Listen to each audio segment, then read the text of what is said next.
আমি আপনাদেরকে শয়তানের একটা চালাকির কথা বলছি, শুনুন। মনে করুন আপনার অফিসে যেতে দেরি হয়েছে এবং দেরি করার জন্য আপনার বস রাগ হয়ে আছে। অফিসে আরও অনেক মানুষ আছে।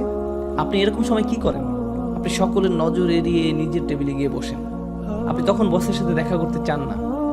অথবা মনে করুন একটা বাজে রিপোর্ট কার্ড নিয়ে আপনি বাড়ি ফিরলেন। যখন আপনি ক্লাস 6 বা 7-এ খারাপ রিপোর্ট কার্ড নিয়ে আসেন, তখন আপনি চুপিসারে ঘরে ঢুকবেন। কোনো আসসালামু আলাইকুম নেই, কোনো কিছু নেই। চুপিসারে ঢুকে আপনি ঘুমের ভান করে পড়ে রইলেন। মা যদি জিজ্ঞেস করে আজকে স্কুলে কি হলো, আপনি তখন বলবেন তেমন কিছু না।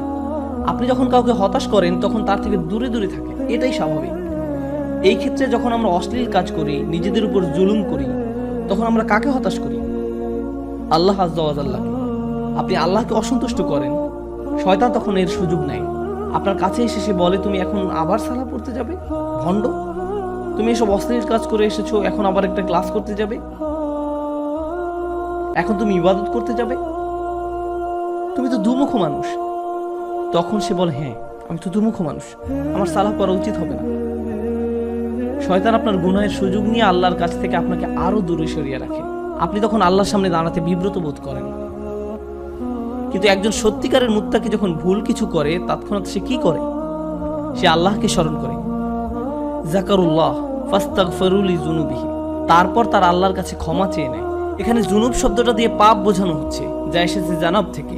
জানাব দিয়ে মূলত বোঝানো হয় এমন একটা পাপ যার কারণে আপনি অসম্মানিত বোধ করেন, এমন কোনো কাজ যার কারণে আপনি লজ্জিত, বিব্রত। আর তারা আল্লাহর কাছে ক্ষমা প্রার্থনা করে তাদের কৃত লজ্জাজনক কাজ থেকে। ওমা ইয়াগফিরুয যুনুবা ইল্লাল্লাহ, আল্লাহ ছাড়া আর কে গুনাহ ক্ষমা করতে পারেন?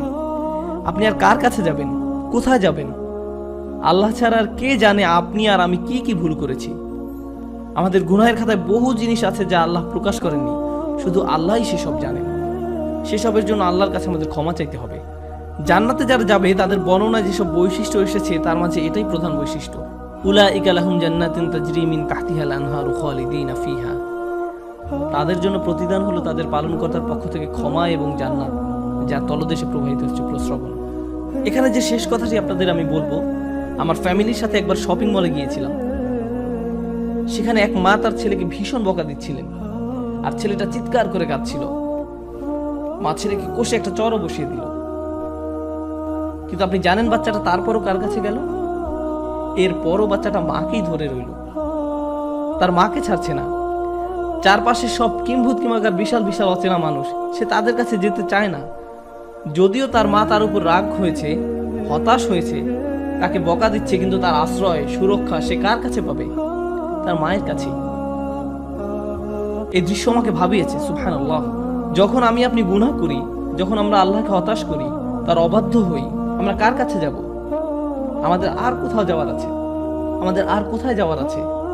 তাই আমরা আল্লাহকে অসন্তুষ্ট করলেও, আর আল্লাহ আমাদের যেমন দেখতে চান তেমন আমরা হতে না পারলেও, সত্যিকারের মুত্তাকি কখনোই আল্লাহর উপর আশা হারায় না। আল্লাহর উপর আশা হারানোর অনুমতি তিনি আমাদের দেননি। লা তাকুনতু মির রাহমাতিল্লাহ, সত্যিকারের মুত্তাকি কখনোই আল্লাহর উপর আশা হারায় না। আল্লাহর উপর আশা হারানোর অনুমতি তিনি আমাদের দেননি। এই আচরণ আমাদেরকে রপ্ত করতে হবে।